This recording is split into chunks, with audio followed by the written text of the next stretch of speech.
we are with Dr. Michael Cahill from Ireland, living in Dallas, PhD in Auckland, New Zealand, and recently visited Brazil.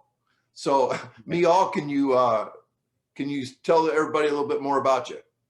Yeah, so I'm a little bit of a mixed bag, and that's probably why a lot of my answers kind of will always begin with "it depends," because I would like to think I've learned a few things just from different cultures across the world. So originally from Ireland, born and raised in Ireland, did my undergraduate and my bachelor's there. Was a Gaelic football athlete, actually. Tony was my main sport. I played there as such.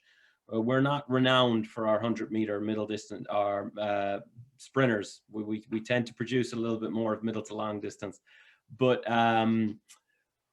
after that, then I have been, I suppose, over and back from Texas, really, for the last decade now. Yeah, my first stint there was at Waco, Texas in 2010. Was there for the year, went back to Ireland, did my master's in sports performance, and then moved over here full-time in 2013. So 2013, I took a role at a place you've been, Tony, I know multiple times, through a good mutual friend of ours, Doug Robinson, as Director of Sports Science at Jesuit College Prep. So again, I was very, very lucky to be exposed to 750 athletes across 21 different sports, dealing with multiple, not only athlete personalities, but also coach personalities, working with sport coaches as well. Was there for 5 years. In that period of time, I did my PhD at Auckland University of Technology. I was a full-time student, so I would like to think I definitely was the longest commuting student in the world. I used to have my meetings at the halfway point in Cardiff in Wales, where I would meet my primary and secondary supervisor, John Oliver and John Cronin, who published a lot in the area. So very lucky. And then I had in-country supervisor, a very close friend of mine, and also a mutual friend of ours, Ken Clark, was my guy in Philadelphia then as well. But he was, obviously met him at SMU when he was at Dr. Peter Wayne's lab. And then the last 2 years, I took a role with athlete training and health. So as a vice president of performance and sports science, where I oversee all the training across all our 5 training programs, right from as young as 8 years of age to 88, to as low as someone coming back from rehabilitation, to preparing for the NFL Combine, and work a lot with the coaches in that. So I've been in that role now for the last 2 years. Is that private? Yes, yeah, we're private, but what we do, Tony, we actually we merge with a hospital campus. So we're actually merged with Memorial Hermann in Houston and Texas Health in Dallas, which are arguably two of the biggest if they're the biggest in Texas, they're the biggest in the US healthcare providers. And we build on their campus. So the building, and we take in the cardiologists, the physical therapists. We put a fully floodlit soccer field on there as well.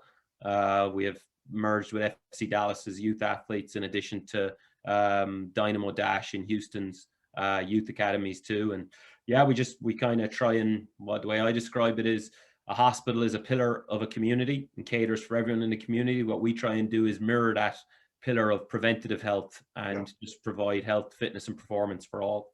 Nice. 2 questions about your background story. How would you explain Gaelic football to an American? YouTube. It's because I really can't explain it. Yeah, no, honestly, it's a obviously really good sport. It's a hybrid of, usually I just tell people it's like a hybrid of basketball, volleyball, soccer, and rugby, but it's played on a field 170 yards long and 90 yards wide, and it usually intrigues people enough to type the 2 words Gaelic football into YouTube. I have a friend named Russ Bradford who has written 4 wonderful books, and one of the books he wrote was Paddy on the Hardwood. This guy was an American basketball coach that was great, and he went to Ireland to learn how to play the Irish fiddle. Okay. And he took over a professional basketball team in Ireland, and his best player was also a Gaelic football star. Matter of fact, I can't remember his name now, but supposedly he was terrific and everything. So they are very basketball-like people, right? Yeah, it's probably Kieran Donaghy. Is that his name? Oh, exactly. Yeah. Yeah. That's who he was. Yeah. It's a terrific book. That's because he was like 6'3", 6'4", was a good basketball player. And, yeah. Yeah. No, it's one of the other areas, I suppose, and we'll get into the resisted sled training, but one of the big areas for me is long-term athlete development and pediatric exercise physiology and how youth athletes adapt. And like Gaelic football is phenomenal from that standpoint of its hand-eye, its foot-eye, its sprint, it's got an aerobic backdrop, so it actually provides a good stimulus for well-rounded long-term athlete development as well. And one last background question. Why did you pick Auckland? Because they're ranked fourth in the world for sports performance. So if I was going to do a PhD and spend X amount of money, I wanted to make sure that I went to one of the most reputable or best in the world. So, I mean, John Cronin had, I think, 300 and, about 350, probably his 400 publications at the time. John Oliver is a worldwide expert in pediatric exercise physiology. And I would like to think I got to Ken before he was as big a name he is now. 5 years ago, he is at a meteoric rise in the area. So I'm now a research associate with them as well and supervising research in the area for those students domiciled in the US. So, Chris, you made it. Made it. Hey, Chris. Good group tonight. We're still training. We haven't stopped. Michal, how are you? I'm good. How have you been? Good to see you. Good to see you. When he did his dissertation in New Zealand, I was there too. And for some reason, they let us all out together.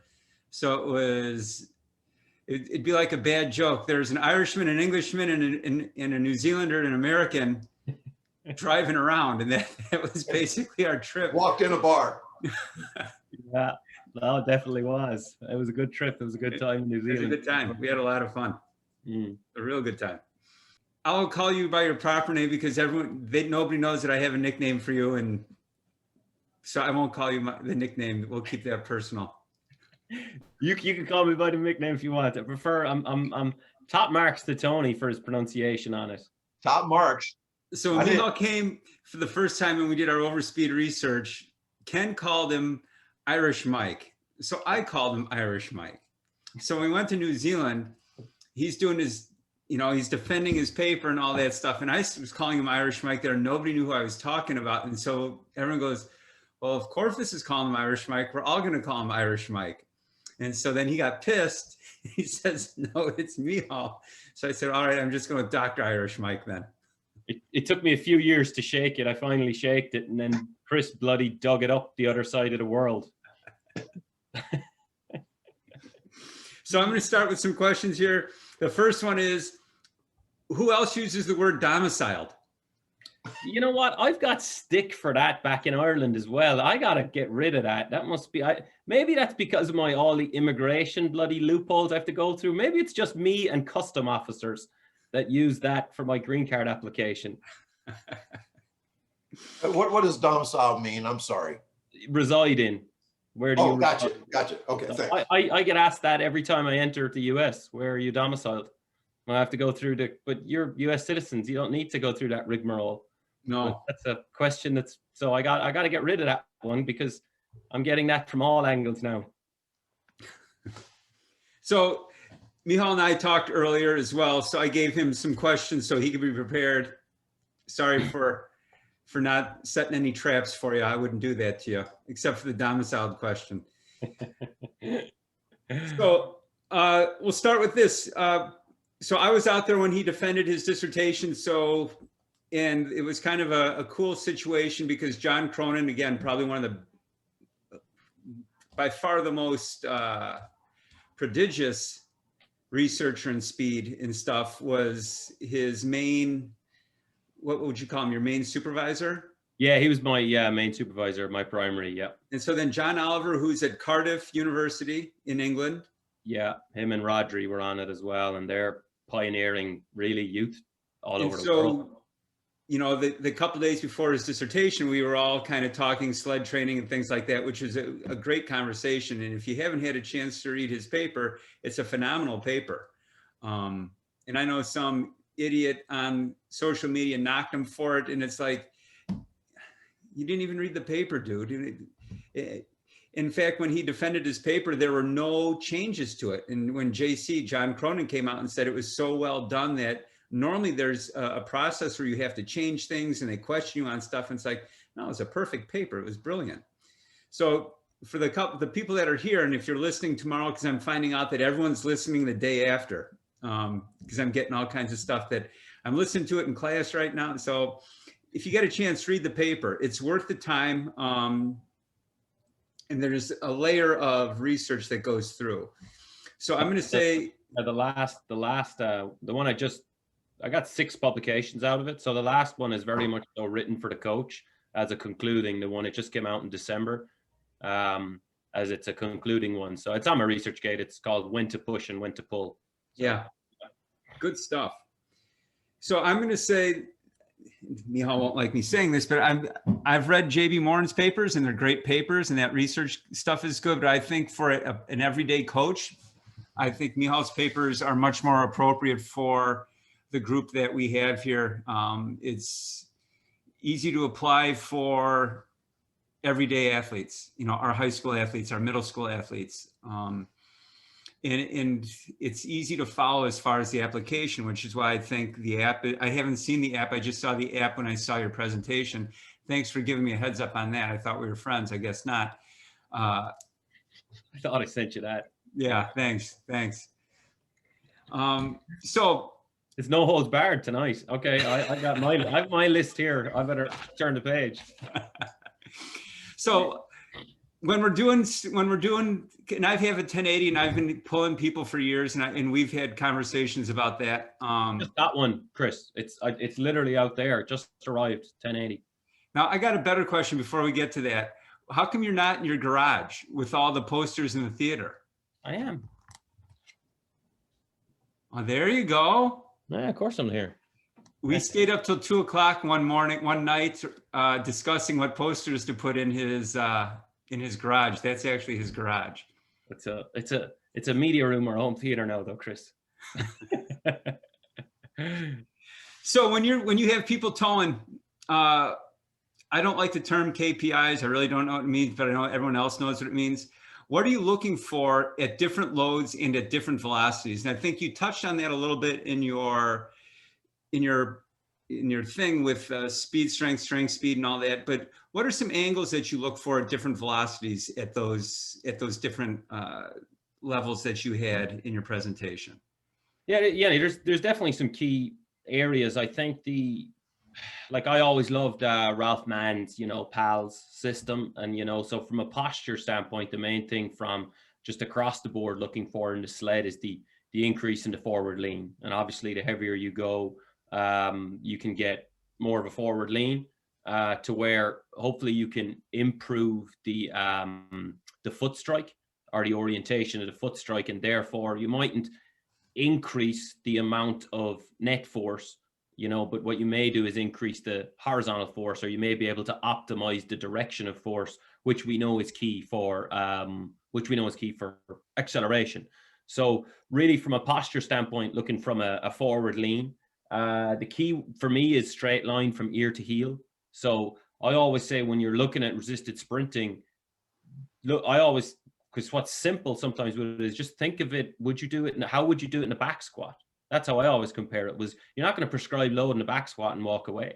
You're going to watch and see does the background, and you're going to watch are the angles the same. So for me in resisted sled training, it's the same as well, because if you get a break in from ear to heel, an excessive break in the hips, which, that can happen. And ironically, I see it happen more with with too heavy a pull. You'll see the posterior load will break the hips, and then you'll have a rounding. What happens is then you're just directing force down, which is not really what we're trying to optimize in that short distance or only the acceleration.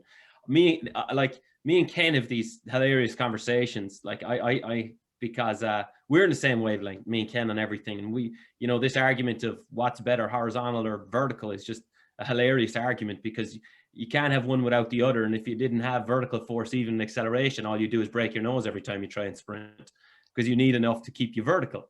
So, but what we want to do, obviously, with the resisted sled really is confined to that earlier initial acceleration phase. And we need to, so that's what we're getting from the forward lean. That's the big thing across the board. One thing to watch out for is heavy pull will break the hips, because it may be from behind. But then what's interesting is from a push, I've actually only really moved, if I'm looking from a speed development and not like a holistic long-term athlete development standpoint, which I can get into later. But on the pushing is, unless it's heavy, I don't use it on a push, because what I've seen with athletes is the skis will fly out in front. And then you get from the front, you get the back cocked up and you have a flat back. And I think I showed a picture of that in my presentation as well.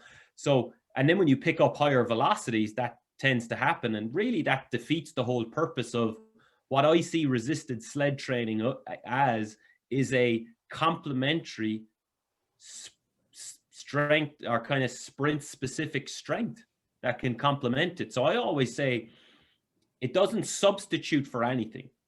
It supplements and it complements. And if it's going to substitute for anything, and I think it's important, just before I go into the KPIs, give a little background of where it came, is it substitutes for like a strength, vertical plane strength exercise, like a squat. So where this originally came from with me with resisted sled training was, my background is in strength conditioning and sports science. My real kind of passion for track and field and sprinting only came when I got to the US, really, because I was just telling Tony before he got on, in Ireland, we don't produce too many 100-meter champions, right? We're kind of middle distance, long distance. We don't have the gene pool you guys have, right? So I'm actually a big guy in Ireland, believe it or not. Not a big guy here at all. So I come from that area. So when I first looked at this, my reason for getting into resisted sled training was in no way to do with sprinting. It was actually that culturally, I had seen the US spend, back in 2010 anyway, in the collegiate, we worked at a few different universities as well, spend way too much time in the weight room, but valued the 40, but 90% of the time is spent in the weight room, getting to this exact percentage of 87.5% on back squat, you know, and then the amount of time planning these in the hope it would transfer to speed.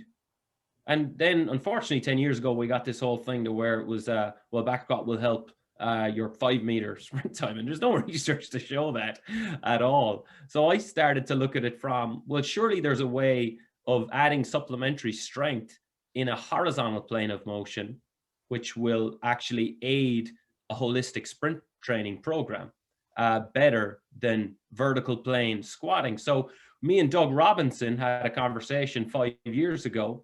And Doug is very much so on the sprint side. And I just said, well, hey, Doug, how about in the weight room, I start working on some resisted sled training to replace some of the deadlift or some of the squat with our post-peak height velocity athletes, because I believe they need a different stimulus in the weight room in a more horizontal plane of motion, to where he still did all his sprint training.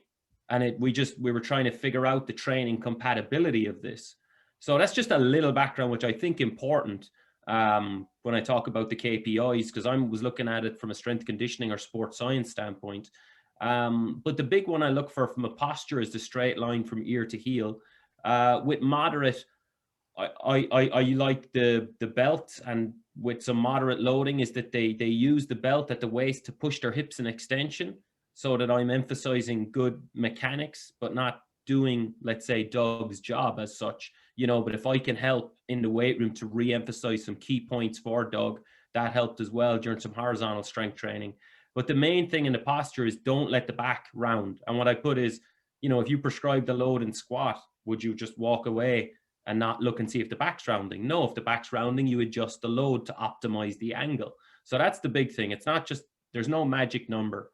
And then with the legs, I actually found it anecdotally really good for the athletes, especially young athletes, you know, middle school and high school, to really emphasize the large and aggressive punch push action.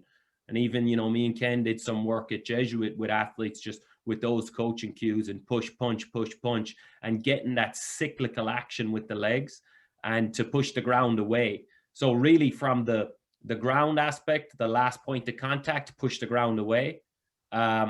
Then when we get to more so the legs, it was the push punch. And then from a posture standpoint, we were looking with a straight line from ear to heel. I went on a little bit there, but us Irish have the gift of the gab, I suppose. You know, my favorite slide in your presentation was the picture of the sprinter coming out of the blocks Mhm. and with 2 arrows saying Yeah. the squat does this and the deadlift does that. Yeah, the hips, Or was it the clean? the I think clean, it's the sorry, clean the and the clean. squat. Yeah, and I'll never forget it, Tony. I should have said it. That's exactly the moment I started going, Yes. this is mad. And it's I can understand, but I can understand why people who are weight room centric want to believe that so bad that they will. But with the way you explained it, both of those things are vertical. Yeah, And totally. the guy coming out is not vertical. Yeah, no, he's not, and that's my real, and you've seen that in the rest of the presentation, was to really hone in on the early to initial acceleration phase and optimize it. And I just figured, right, if I'm going to complement, this was right back when it started, how can I best complement my track and field coach? And, at some points, like Tony, which I'm sure you use an iteration of, because now I love working with sprinters, and, I'll use a compete, teach, compete, or max effort, teach, compete. So where we'll get them to go max effort, and then we'll slow them down in order to emphasize some area with a drill or with some aspect of it, and then we'll get them to go max effort again. And I was just taking that approach in the weight room. Well, here's a chance for me to re-emphasize some good postural cues to a certain extent as well in the weight room. That'll hopefully transfer. So look, because the last thing I want to do is feed into the kind of bigger, faster, stronger mentality, which in my opinion was what I wanted to get away from when I first got here. Was, God, there's so much about just putting weight on the bar, moving it slowly. I'm like, surely there's a more efficient way for sprint specific strength to, if we can I pick out a way that's unilateral, that's cyclical, that increases a forward lean, and that can hopefully direct or optimize force in the direction we want for that phase of the sprinting. So yeah, and that picture, like pointing to someone, I'll never forget it. It was said to me 10 years ago and early to the day, is pointed to it was a person coming out of blocks, pointed to his knee and said, squat is knee dominant. That's why we squat. And then pointed to its hips and went, clean is hip dominant. That's why we clean. And I'm going, it just made me more puzzled. So while we're on the topic of Olympic lifts, have you seen any correlation? I know there's the old famous paper that no one ever found, that the Olympic lifters are beating the sprinters in the 10-meter run and things like that. You've logged a lot of data on people pulling, and you've seen people clean, because I'm sure there's places that you've been where people clean. Have you seen any correlation between the two? No, that's where, like, no, I'm still looking for that paper as well. I somehow I can't find it either, and I'm pretty good at looking through research libraries. But yeah, once we got our AUT, our OUT special password, it opened up a lot of doors to what we can get, and I couldn't find it either. Yeah, what I will tell you is, because you said correlation, is yes, it's correlated, and I'll kind of tell you why, but it doesn't mean there's correlation versus causation. And usually where you will see it is you'll see it in youth athletes. Well, and that's my other big area, is we got to be very careful before we pat ourselves on the backs as coaches when dealing with youth athletes, because youth athletes get faster and stronger each year. On average, we see natural gains in pre to mid peak height velocity or growth spurt up until around that 14 age. We'll see them get 3% faster each year just by growing. But then what happens is we see that severed to about 1.5 to 0.8% as soon as they get past their growth spurt. So it's severed in half. So that's really where you can assess whether your training is working, is only when you're assessing for maturation. So if your program consists of Olympic lifts and squats, for the younger athletes, you really want to see, the real test is, well, what happens when they're not just naturally maturing and getting faster and stronger? And again, it's not to say I don't do them. That's why for me, every answer begins with, it depends. Like, I think youth athletes need primarily, they need a lot. They need a holistic program first off. That's why, to me, social media is very dangerous, right? They need a holistic program first off, not just a piece of the pie. They need to be exposed to high force movements. because we know that strength or force underpins biomotor control. But they also need to be exposed to drastic high velocity movements, such as unresisted sprinting, because that produces the most amount of force, as well. So we need high velocity movements, but then they also need to be put with some foundational strength exercises just for the overall development of the athlete. And there's tons of research to suggest that. Beringer has suggested a higher than 80% 1RM, but it doesn't mean we go to failure on it the whole time either. So, but I haven't found that, no. All right, I'm going to throw some questions at you from the Q&A. If you're programming sleds, would you 75% velocity decrement push sleds, 50% velocity decrement pull sled, 25% velocity decrement pull sled? To me, again, it depends, and I don't want to give roundabout answers, but for the pushing, this is what I use the pushing for. I usually go on a high V deck for the pushing. One of the areas that I like it for is I only use it as an early preparatory phase of horizontal strength training. So dependent on the window of time. If I have a longer window of time, I'll include the heavy horizontal push sled. I actually like, another reason I like the heavy horizontal push sled from a track and field standpoint is we do wall drills. Well, from what I've seen is I actually think athletes get a little bit more out of doing a really heavy prowler. So they just have their hands on the prowler, and I found they get a bit more of a feel for the push punch aspect of striking the ground rather than just doing it against a wall because they're kind of moving somewhere. That's an area that I found from a technical standpoint, because it's a little bit of a progression that, okay, you can maintain it. If we think simple, static to dynamic, you can maintain your wall drill in a static position. Let's put you at a low velocity dynamic position, and that's solely from a track standpoint. Then if I'm dealing with position specific like football, I think it's very good. The pushing is important at heavy. I don't really use pushing anymore. And that's why that's the good thing. I studied it. I was one of the first really on sled pushing. I don't think there's been much done on it to do. And I really wouldn't use sled pushing at 50% or 25% because I find the skis get too far and it affects your mechanics. And all of a sudden, if that line breaks excessively in the hips, it's not a sprint specific complementary strength exercise anymore, because you're not optimizing the direction of the force for early acceleration, where that's my opinion. Sleds are only good for early acceleration, really.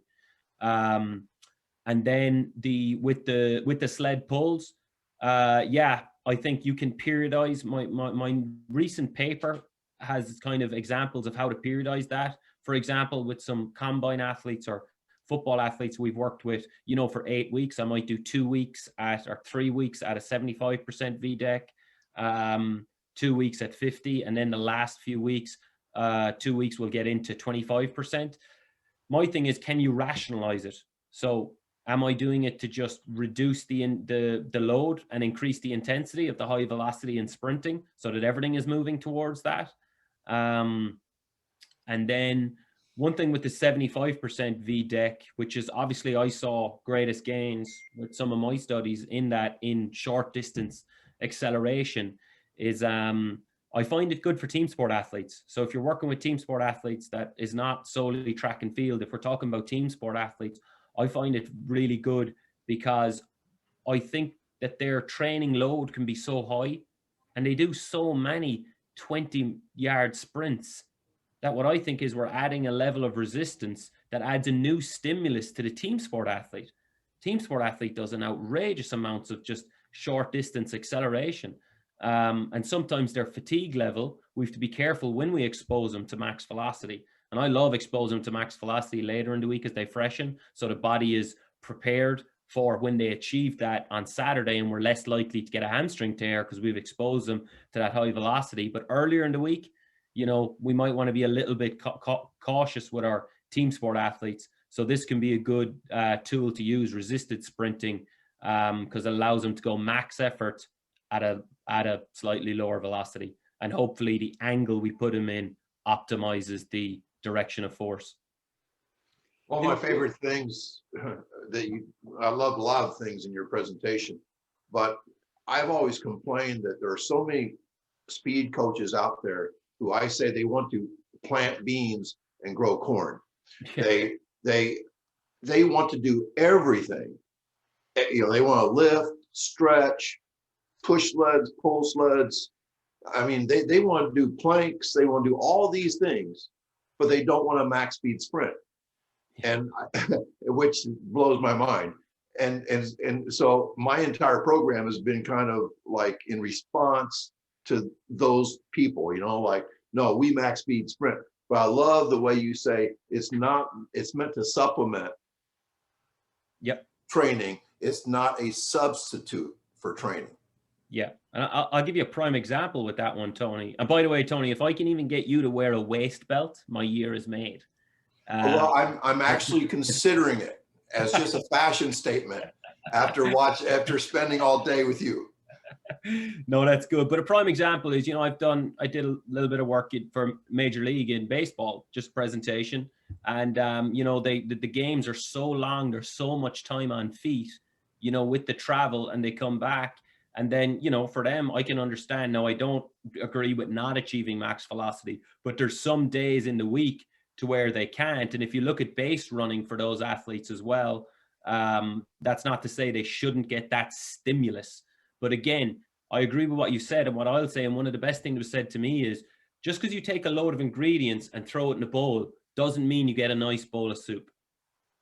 So for me, it's, can you rationalize when and how you use it, at what time of the season, what time in the week you use it as well, and does it work? Because one of the other things, Tony, like you talked about, like with coaches, for me, the biggest thing I learned was with coaches. Like, I've used sleds as a smoke and mirror thing, you know, sometimes with from a football standpoint, dealing with football coaches at times who want to get load in them. But what I want to get is I want to get them faster. I want something that transfers onto the field. So I'll, you know, say, well, we're going to do a heavy resisted sled training, you know, and love it because there's that good intent, you know, and sometimes there's that area. One thing I noticed from a research study is, you know, I don't think that a stimulus, because, you know, one of the biggest misinterpretations of my research, and this is one of the downfalls with research as well, is that when you do research, it needs three things. You know, it needs to be impactful, it needs to be robust, and it's got to have a level of rigor to it as well. So, you know, I would have done a 0 to 30 meter sprint, you know, and then I would have done my different resisted loads that corresponded to that. If I really wanted to test kind of unresisted, what I would do is have them do flying 10s, flying 20s. I think that's what team sport athletes need exposure to, because I think they do so much of 0 from a start. So I think the start, I think that's where it can be really impactful for at that higher loads to improve initial acceleration. And how I use this is warm up, finish the warm up with potentiation, move into our plyometrics, get them primed. I get my max velocity, or I get our highest velocity movements done. And it's not to say I do it every day, but when I do it, and then once that's achieved, I use resisted sled training as a transition activity from the turf or my sprint and jump work before we go into the weight room. And then before we get into the weight room, dependent on the athlete, for example, when I go heavy on a resisted sled pull, I actually pull back on my bilateral squatting because I've seen an adductor strain. And if we think of, like, you know, I've used these to prep a marathon runner. I train a Nike athlete, and we were prepping for the Olympic trials, and it was a hilly course. And, you know, to prep a marathon runner for a hilly course, you need to strengthen their adductors, you know, so uphill running and everything. So I think that the resisted sprinting could place. So what I saw with some of my team sport athletes, some asymmetries, especially in soccer, are more common because of kicking dominancy. Lacrosse as well tends to have it, that I would pull back on bilateral squatting because I think I got enough of a stimulus in my heavy resisted sled pulling. Then in season, I could use that in season. You know, in the preseason, I could do the opposite. I could go lighter and on my sled pulling, try achieve a bit more of a higher velocity. and we'll go back to hitting some heavier bilateral stuff. So I hate to keep giving the "it depends" answer, but it really does depend on the athlete, the coach, the season, the sport, and the demands and the context. Another question. So do you think the old style hip sled where you stand up is more beneficial for sprinting? The hip sled. Yeah, I'm not. Jeff, can you elaborate on that a little bit? Tony, can you let him in so he can talk? Do we have that power? I don't know how. I don't know anything about Zoom. The hip sled. I wonder, is that the waist belt that he's referring to over the shoulder harness? Because if that is it, I much prefer the waist belt. Let's see if he's on the chat here. I much prefer the waist belt over the shoulder harness, and that's for sure. All right, when Jeff gets back to us on that one, due to limited resources, you may need to split half, 1-2 group on sleds and half in the weight room. What would you recommend to pair in the weight room? Complementary horizontal force or vertical force? Oh, maybe he's going hip thrust. Hip thrust would be, okay. This is a different question from a different person I just asked. Okay, yeah, I would, if you're going heavy on it, I would just try and pair it with a hip dominant exercise rather than going with another knee dominant one. I think it can be a little bit too much on the knee dominant and the adductor. So what I paired it with was a hip thrust exercise. I paired sled with some hip thrust exercise. And I did some single leg rear foot elevated split squat as well, because you can't get the load as high. So, but look, that's a really good question. And I'm just hopeful if my research, the next chapter of it is to open up the training compatibility questions. So I would be even interested to hear. One of my questions, how does your work, and I kind of know the answer to this, but I just want to hear you say it. How does your work compare to JB Morin's work in his group? Because we all know, we all talk. Johan's been much, very friendly and forthcoming with stuff. So how did this advance what JB has done, or complement or developed or pushed it forward? Yeah, I think, look, JB, Pierre Samazino, Matt Cross, they did a lot of the pioneering work from a physics standpoint. Like, I'm a coach first and foremost. I joke, like Ken Clark's on every single one of my papers to ensure that I'm a little bit like you, Chris, that my ideas don't defy the laws of physics. So I make sure Ken makes sure I'm not defying laws of physics with my ideas. So I think that, JB, Pierre Samazino, Matt Cross, they really pioneered the way. But where I'm grateful is I think they created an area and paved the path for me to be very, very practical in what coaches need and hopefully how they can use that. So my answer to that is in the title of the presentation. First one is assess. I saw a gap to where I believed that coaches needed a tool to just assess more qualitatively.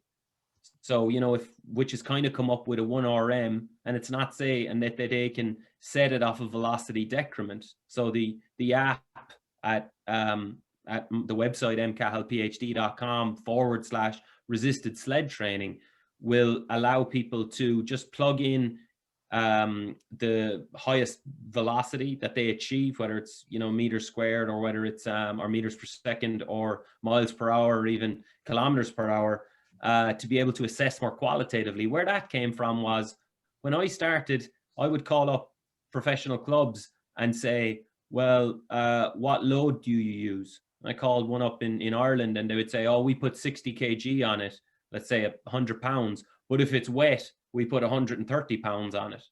Now, again, let's just go straight back to the squat. The squat does not have as much transference as a sprint specific exercise, but we will spend X amount of time programming in back squats, performing 1RM back squat tests, have linear positions transducers to be able to assess 1RM for squat. And we're all trying to get a faster 40. Just didn't make sense for me. So I wanted a more qualitative way to it. If you are going to use resisted sled training, to qualitatively prescribe it based off that athlete's speed. The next one is to prescribe. I wanted it to be able to prescribe over multiple loads. So I was lucky enough to be able to do that and see the effect of it across multiple loads, to where, you know, we saw that it's primarily the early to initial acceleration.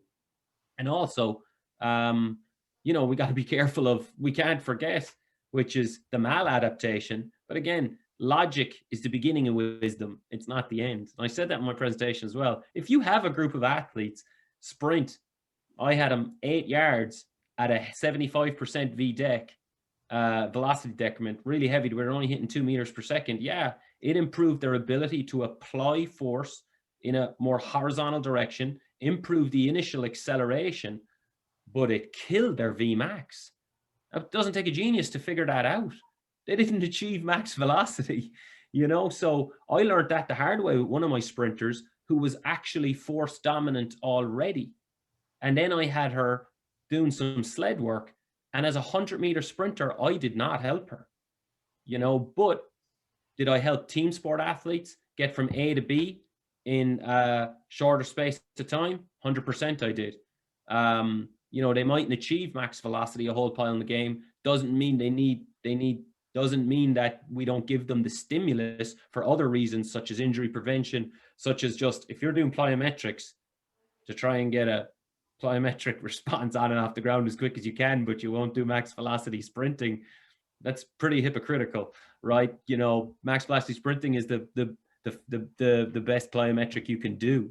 So that would be to prescribe. And then for me, the last thing with JB's group, which, and you know, I met JB multiple times, lovely fella. I really wanted to, and that's my latest article, is provide practical coaching guidelines for coaches. And my rule was, every paper I wrote, that I wanted a coach, as soon as they read it, to be able to do one of three things. Be able to go, okay, I'm going to employ this because I work with one-to-one. I'm going to apply this to the letter of the word really qualitatively. They could look at it as a second tier and go, I work with a group of 10 to 12 athletes. I'm going to be able to take this at a mid-tier, be able to generate some norms, and I'll be able to train in different zones or roughly in these zones.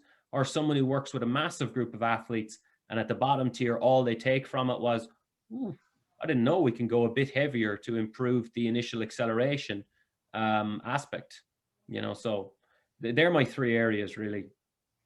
Is that what you were thinking I was going to say, or no? Yeah.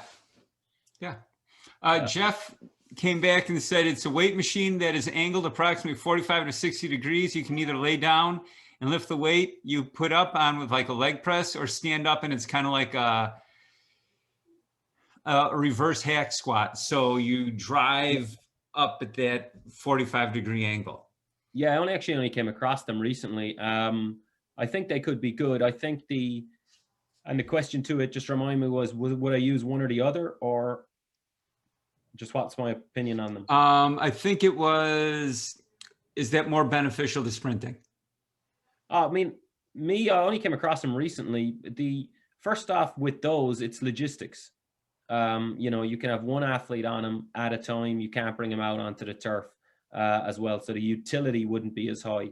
I don't know to say they're not good, but if I was a betting man, I would be betting that I can put someone and I can watch their angles, help the track coach, and ensure, hey, I got you covered on forward lean here, or at least I'm going to ensure proper mechanics. And then also that it's, you know, cyclical in nature. We're going from right to left leg and we're going at max effort. I would choose the sled over it, but not to say that it can't be your other area you would use to emphasize horizontal strength training or horizontal force vector emphasis. But I think there's a difference between that horizontal force vector emphasis and what I categorize as horizontal strength training.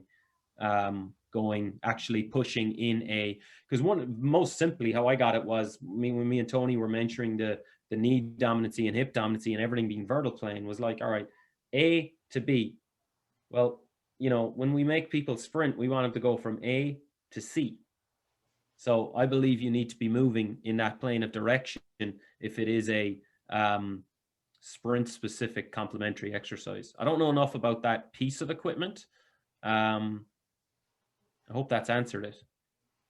Then he tried to get me, probably designed by Boyd Epley after my Boyd Epley rant last night. I have to give Boyd Epley credit though, because without Boyd Epley, there would be no strength coaches and we wouldn't be having this forum, because he was the one who professionalized strength coaches. And he was very smart on how he did it. Everything led back to him, whether it was your registration, because he started the NSCA. Yeah, That was his. He's a brilliant businessman and a good strength coach. The guy that I learned under when I GA'd at Northern Illinois was a coach at Nebraska. So I learned all that stuff in my early years. I think on that, that's one of the big cultural things I noticed is, and I think it's changing for the better. And I think people are moving to more of a transference and, taking a sprint or speed training approach to things as well. And it's not all just about load and weight on a barbell in a vertical plane of motion. But it's one of the things I really noticed when I first got here 10 years ago was the way I described it was it can be a little bit like it's not an open floor plan of a house to where the strength conditioning coach lives in one room, the sport coach lives in the other room, or track and field coach lives in another room, and they live within their four walls and they got what they do. And then, okay, you do your strength thing. Whereas what I want to do is knock those walls down and be like, well, how can I assist in a more sprint specific strength way to assist and complement your sprint training program? And in defense of Boyd Epley as well, I really think that he was a pioneer outside of the weight room, where he really believed in speed and power drills with enough recovery to repeat it. He, back in the 80s, believed kind of like what I say, that tired is the enemy, not the goal in speed and power training. Whereas there's coaches in 2020, they're still trying to get kids tired above all else. And if you're doing that, that is not the bouncy, explosive, fast type of play that you want with a football team. Yeah, and that's a key thing for people taking this who don't have the resources. And I think I had a slide in there is that, just use time, because the last thing you want to do is prescribe a load and then your rep lasts 10 seconds. I mean, then you start moving in, ATP to ATP CP, and that'll spike, when we start looking at those aspects at about 5 seconds. So I cut it at 5 seconds because I don't want residual fatigue. And then I make sure in this that they get 3 minutes rest in between sled work. And I do some, we'll do some corrective exercises. Usually what I'll focus on is what I learned a lot from you, Chris, is we'll focus on the foot, and we'll just get them, to just really focusing on some of those intrinsic muscles in and around the ankle.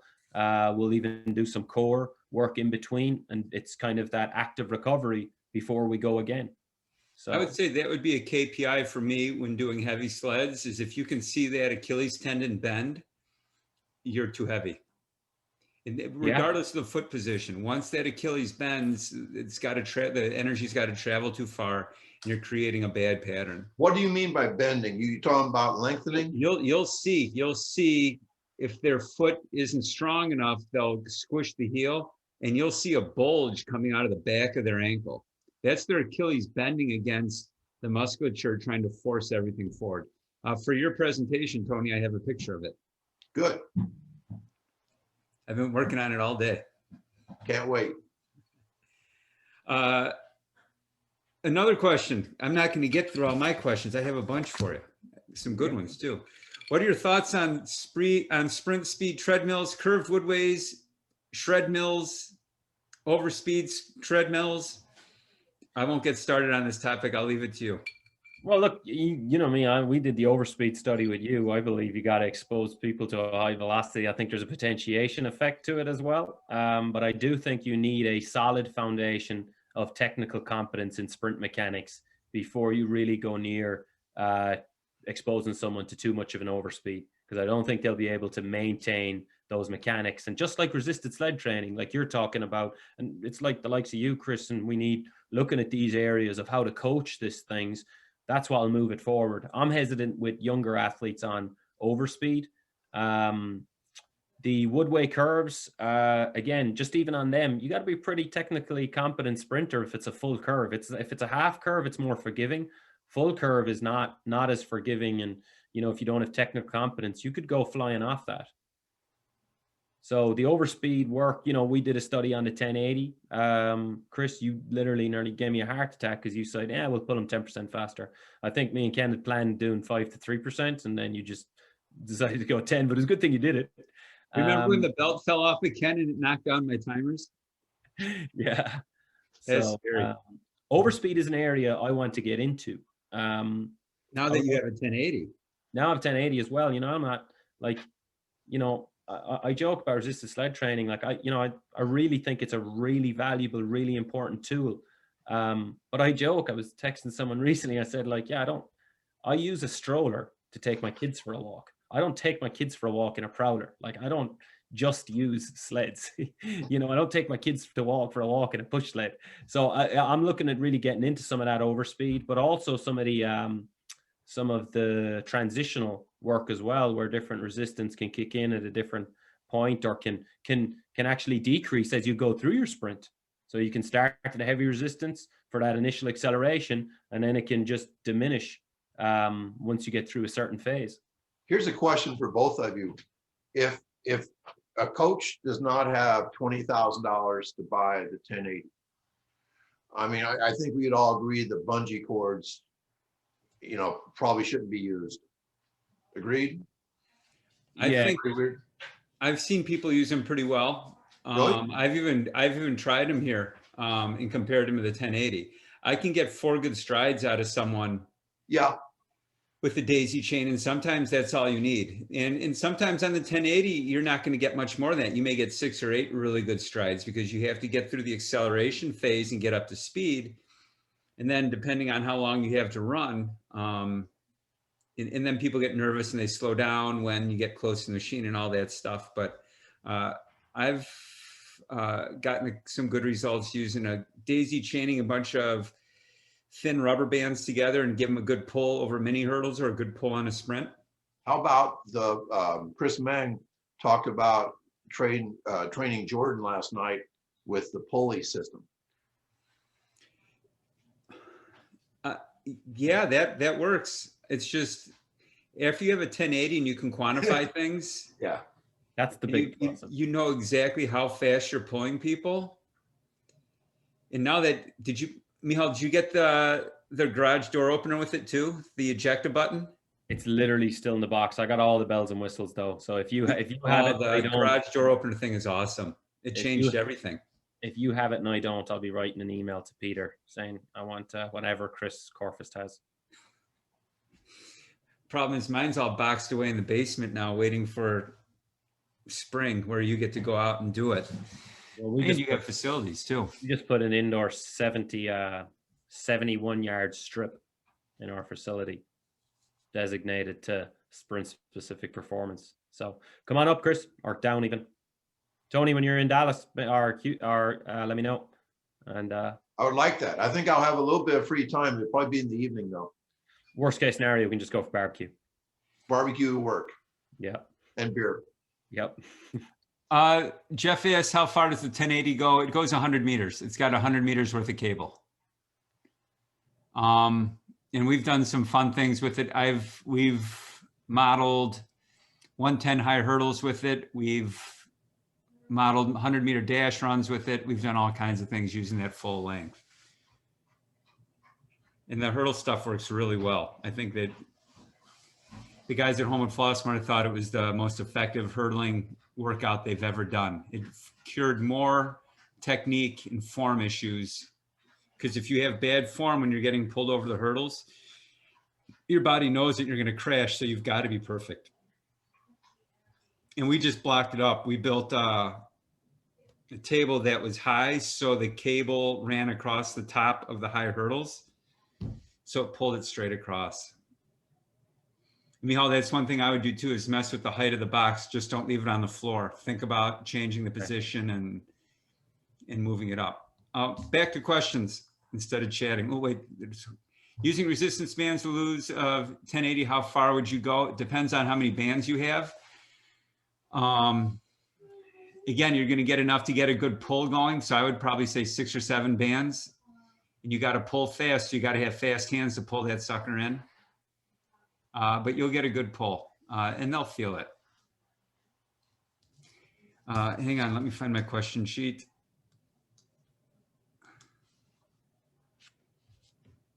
How does surface change what you're doing? Going from turf to In the app? a rubber track, how does that going to affect the results on your app? Oh, it doesn't. That's the beauty of it. To me, that's the beauty. One of the biggest problems I found was, you know, I was doing this was, I think one of the research studies, and again, it pioneered some great work, was Lockheed, you know, Australian based out of California now as well. But I think one of the research studies got it down to 12.6% body mass. Well, 12.6% body mass doesn't mean anything if one person's on turf and another person's on concrete because of the friction. Yeah. So the app uses solely velocity decrement. So it's based off the speed that you pull with. So regardless of the surface, you just got to make sure whatever surface you do the load velocity profiling on, that's what you do your training on, and the app will account for that because it accounts for friction because it does its load velocity. How does it change if you attach the sled to other body parts, like if you're pulling from a shoulder harness or? I don't like shoulder harness at all. Learned that for multiple reasons. When I started to do it, the shoulder harness, firstly, when you go heavy, if you've got like a football athlete, well developed, you'll get huge pinching on the shoulder here with the musculature around it because it'll dig in because they're going so hard with it. The other thing is the hips are so important to me in just athletic development and as a cue to reinforce that solid line. So what happened for me was with sled pulling is when they would sprint with heavy, it would actually jerk them back to start with. They'd have to repurpose themselves, get their center of mass under again and go. So when I went with the belt, they could already lean into it, get their forward lean, and they could ensure that they're already kind of in that good, getting into extension and getting an aggressive push punch for the 4 to 5 seconds we do it. Just on that kind of start thing with the sled push, you kind of have to be careful as well that if you go with straight arms on the sled push, you're going to find you're going to round the back much quicker. Whereas if you put a bend and try and maintain a bend, you can actually get much better leg action from a push punch and maintain the straight. But also, what I found is if people go and extend the arms too early, they actually initiate and overcome inertia with their arms rather than their legs, which is not what we want from a sprint standpoint. Therefore, you know, sled pushes, I call it a horizontal strength training exercise, very good for the preparatory phase to prepare athletes for proper mechanics, you know, but you don't use the arms either. So I think it's less sprint specific. So they're just two of the differences with I'm not a fan of the shoulder harness because at heavy loads, it pulls them back. They got to resurface themselves again. It's very hard to do that from a static start, but it's a lot easier from the hip to do from a static start. And as we just know in 100-meter sprint, the importance of the first step. If you get the first step wrong in resisted sled training, it's the same. It's not going to have as much positive effects on that early to initial acceleration. No, did you have a time limit? I wasn't here for the pre-meeting. To be honest, I've 2 kids under 2, so it's a war zone in the next room. So I'm much happier chatting with you guys here. All right, I'm going to switch gears on you because I know you do a lot with middle school or pre-pubescent training and things like that, and I think that's a huge hole in the training world that I see way too many dads proud that their 12-year-old is powerlifting and can do all these things, and it's like, oh, I don't know, that's such a good idea. I appreciate the time you're spending with your son, and that's awesome, but I don't know if it's time to hang and bang when you're 12. Yeah, I look at that's one of my main areas. I love it. I think we spoke earlier, Chris, you know, your next online one, or hopefully it's in person and I get to come up and have some of that Italian beef and then Italian sausage stuff again. I like those. You know, I do have a presentation I've done, which is the I saw it. That's why I'm asking. I do. Yeah, I do. I have a one that's pretty well received, and it's, if you were to put an umbrella term on my PhD, you know, the one of the other areas is youth athletes are not mini adults. And that's why I'm very holistic in nature. And I struggle when things are just looked at one piece of the pie, you know, rather than the overall context of it. And I have a presentation called The Influence of Growth and Maturation on speed development in young athletes. And it's looking at the natural gains versus the training induced gains. But when you talk about middle school, you know, typically they're in that the middle of their growth spurt. And the fastest point of growth in the growth spurt is called your peak height velocity. And like just a real quick summary, there's a lot of things going on, but right from the brain even is the brain actually grows to a bigger size during that period of time, you know, in that pre-peak height velocity or mid-peak height velocity growth spurt, and we start pruning it. So we start getting rid of certain areas too of the brain, and it's one of the last times to really emphasize the it's one of the times to start really emphasizing some of our motor development and motor patterns. Like by the time you're 8, 95% of your gait is formed. So that's why it's so important. Functional movement skills, foundational movement skills, exposure to multiple other things. And then that window starts closing, the central nervous system development starts closing, but we get a chance to re-emphasize and ingrain proper movement patterns, basics, sprinting, jumping. But I always say, well, it's a guy called Paddy Roach said this, that always stuck with me, is that you got to be able to control force before you can apply force. And I think that's important as well because of the stimulus that sprinting does, that it's better someone has a foundation, a very good foundation of functional movement skills before we start focusing on the application of force. So during the middle school area, that's what happens, the brain and that, but it's also the highest likelihood of injury and risk. And the reason that is that the long bones grow first, so of the legs, disproportionately to the torso. So that's why we see people's hips up here nearly in their rib cages, right? And try and get someone who's got disproportionate growth from their upper to their lower body to sprint properly. Try get them to even squat. You cannot coach someone out of rapid accelerated growth. You can't do it. The body is always under stress. But one of the most important things to know as well is that the muscle tendon unit is growing also at a disproportionate rate to the bone. So bone density is at about 60%. And then there's a lag period before that catches up. So what we need to do is reduce some of the load and the intensity we put on the athlete. So I like to use some resisted training during that period of time as a strength stimulus, because it is spread across unilaterally in a cyclical movement. We can go heavy on it. It's that whole, sometimes you got to slow down to speed up. Same thing applies across the biological maturity and development of youth athletes. There's sometimes to take your foot off the gas. I always tell parents and coaches, listen to your son or daughter, because their body is constantly under stress because it's always growing. So it's another time where we may need to pull back on some stimuluses and emphasize also different technical areas and aspects. And what I use from a technical standpoint with sprinting is I use the sled to emphasize the forward lean with them as well in that accelerator, because they're getting used to their body. So we got to slow them down to speed them up at that period of time and re-ingrain some proper movement patterns. They might have been able to do it when they were 11, but their body just got rewired.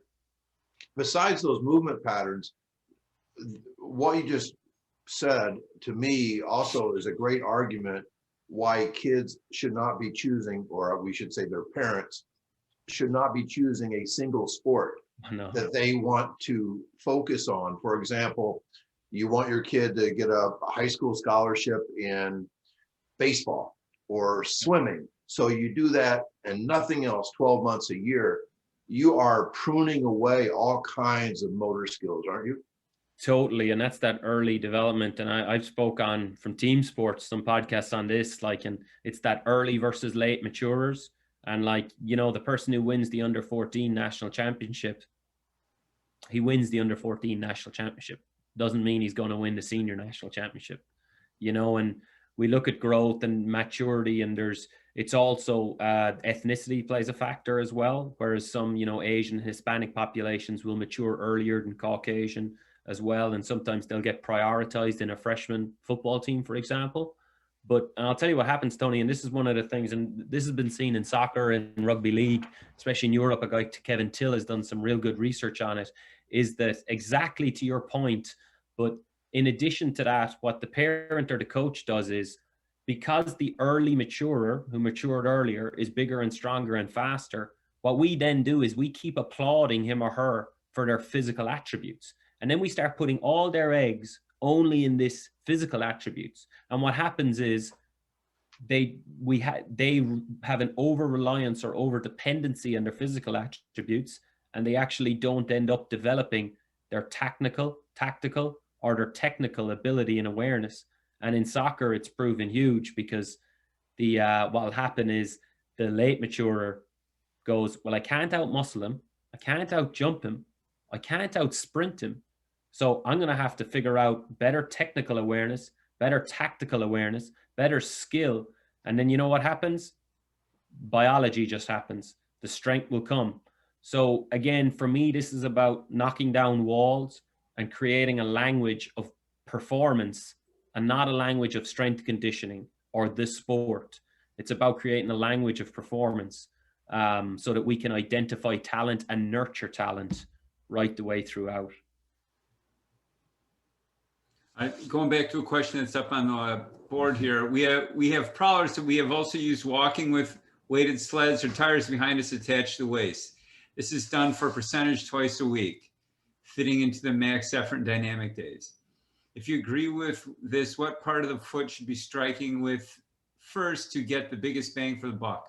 What are your thoughts on this? And Louis also attaches an attachment over our shoulders with a bar with weights on that we use as we are walking. Any problems that you see with this as GPP piece for a football player?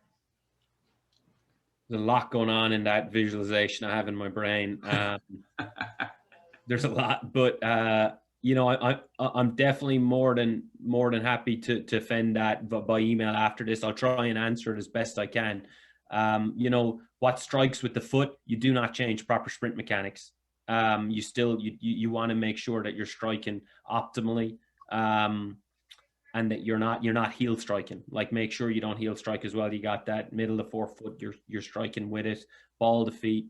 I think your analogy, your thing, looking at the tendon is a good thing to look at as well with the straight line. If you've only got tires to pull and you want to do it as a stimulus in the early preparatory phase, you know, what I've seen is it will improve that initial acceleration. I think it's very good for team sports. I think it's a good stimulus to apply. That's good. The other area about the bar on the back, I'm not 100% sure. Maybe you say it again. I've got like some picture out of Mad Max in my brain at the moment. What are your thoughts on this? And Louis attaches, I'm guessing Louis Simmons attaches an attachment over our shoulders with the bar with weights on that, and we use it as walking. I don't know if that's like a okay, maybe it's like a heavy walking sled drag. I've avoided that. I think it's good for strongman competitions. I don't think it is as much I think it can improve single leg strength and probably would compare more to a step up or a walking lunge or something like that. But if I was a betting man for sprint specific strength, complementary strength, I'd probably be betting on my cutoff point for resisted sled training was when it was no longer cyclical. If it was a plod, or if the heel of the foot was striking, to me, I'm not saying it's bad, but it's not what I'm looking for to assist in sprint specific strength, to assist the track coach, to increase speed, to complement my unresisted sprint training program. So not to say it's wrong, but I think it has to maintain, you know, it can't be less than 2 meters per second. I think Louis took it on the sled stuff with his GPP and. Yeah, and for that, like I use it, it's probably like a step before how I use heavy sled pushing. I use heavy sled pushing as a GPP for my sprint specific strength horizontal training. And this sounds like that same thing, that it could be a preparatory phase, the GPP, to get them used to unilateral cyclical movement at lower velocities. I would just ensure that you always join the dots, because for me, the dots I want to join if I'm actually looking to improve speed is I want to make sure from the get-go of my GPP that I'm maintaining a forward lean, I'm improving the foot strike, and the hips aren't breaking. You know, for early acceleration, that I'm optimizing the application of horizontal force. Tony, do you have any questions? Or I'm going to go back to middle school. Go back to middle school. Okay. So one thing with middle school, what I like to do with the sled as well, you know, like my thing pre-middle school, like is I'm massive on, sometimes we have a habit of wanting structure training way too much. Like I'm the most unstructured man in the world when it comes to pre-12-year-olds and pre-peak height velocity and growth spurt, because we need unstructured training and we need to ensure that we expose them to multiple different stimuluses. So I have no periodization plan for my youth athletes. You know, I like to expose them to different stimuluses. I'll even do some overspeed stuff with them. Now, I won't put them on Chris Corfus's 20% faster than they can actually run on a 1080. But Come on, it's fun. but I'll make sure they get exposed to high velocity movements, resisted movements. We have some sled and a lateral. I've done a prowler to where to hold on to the prowler, and I have them do a broad jump. So I'm actually adding load in a jumping plane of motion as well, just to expose them to that stimulus and ensure it's a very well-rounded, holistic program. But yeah, when we get to middle school, you know, we start really emphasizing, becomes more moderately structured, and we start emphasizing some aspects. So I actually had a question. I had a question the other day.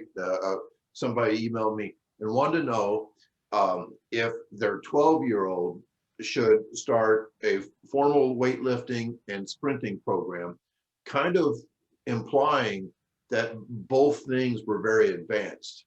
And what I told him was that he should not start a weight program until he is body strong. In other words, you know, push-ups, you know, that kind of thing. But sprinting needs to be done from like the age of 3 on. Wouldn't you agree? 100%. No, I definitely agree with the second part. And the first part, I don't disagree, Tony. I just think that we need to move away from the term weights and just say strength training. You know, I think we need to, I think we can implement strength training and resistance, but I agree with your progression though. You need to be able to control force before you look at kind of the application of force. But from a sprinting standpoint, if your gait is 95% form by the time you're 9 years of age, they've got to be sprinting. And I'll tell a funny story. I'd probably claim this if this wasn't recorded and you were going to put it out in line, but I'll have to give the person credit. It was Avery Fagenbaum who's done huge work in youth athletes and sprinting, or in youth athletes and pediatric exercise physiology. And he told a story before about a parent who went in, I'm trying to remember the story on the spot here, but he went into the doctor, and the doctor said, you know, you're too young, so we don't want you doing any plyometric activity. So the doctor wrote a note to the school to say no, you know, no strength, no weights, no plyometrics, because you know the whole thing about before you do plyometrics, you should be able to squat 2 times body weight or 1.5 times body weight. So he said, and then the PE coach wrote back and said, okay, we won't do any plyometrics, but we'll just run, jump, and sprint, but we won't do any plyometrics. And the doctor wrote back and said, that's fine. You can run, you can jump, you can sprint, but don't do any plyometrics. So, I love it. What would you do with, let's say, an 11-year-old in a weight room?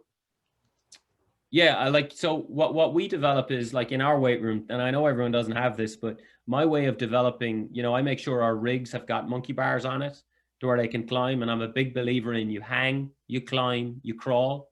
If you want to strengthen a youth athlete's shoulder, put them on a climbing wall.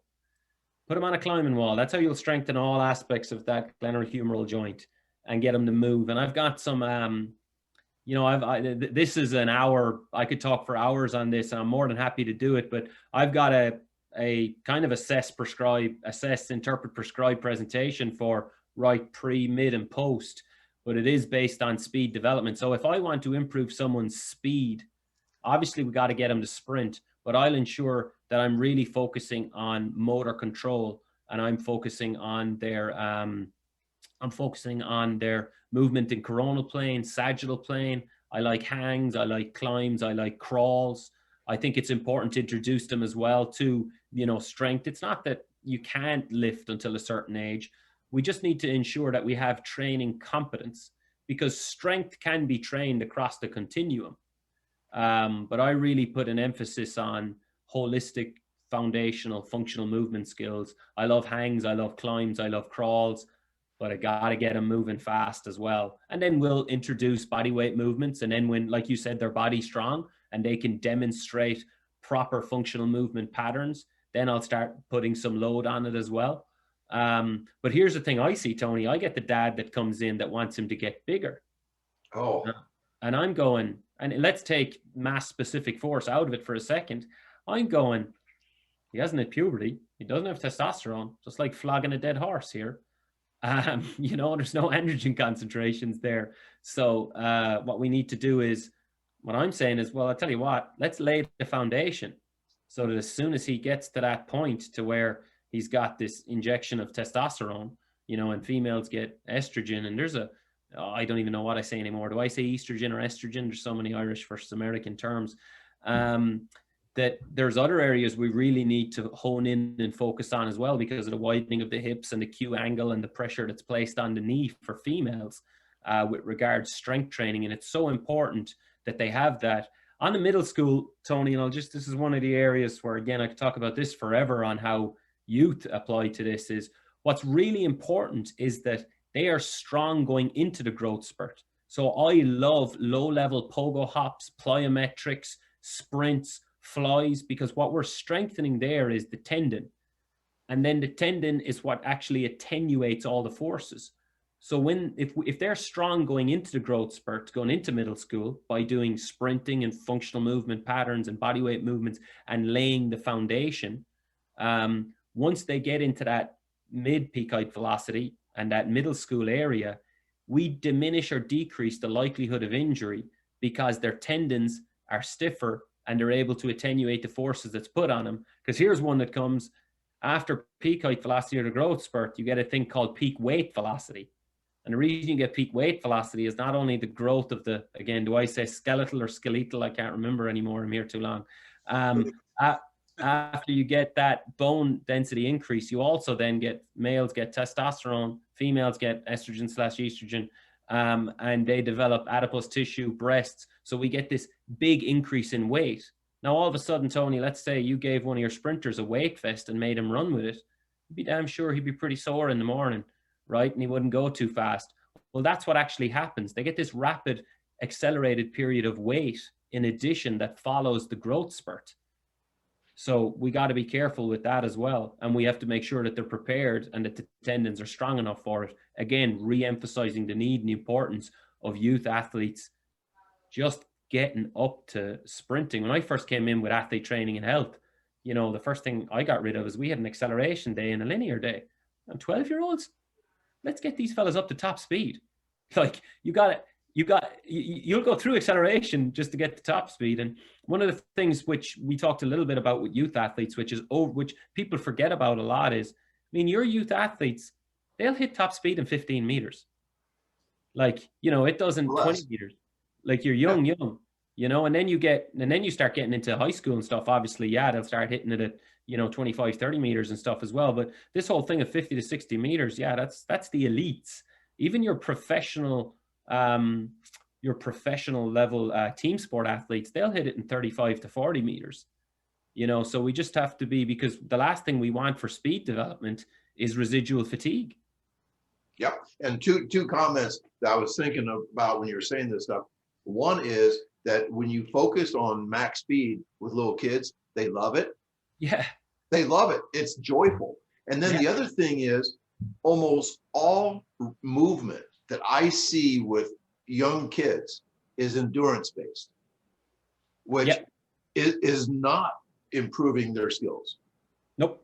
And it's not preparing them for what they're going to go under when they hit that growth spurt, because obviously, we're not getting that tendon adaptation and stuff. And that's why I like repetitive low level kind of pogos with them. Love them, because it's really preparing that spring of the body to be able to attenuate the forces as we can I use attenuate, Chris? Are you gonna complain about that and domicile later, or is attenuate okay?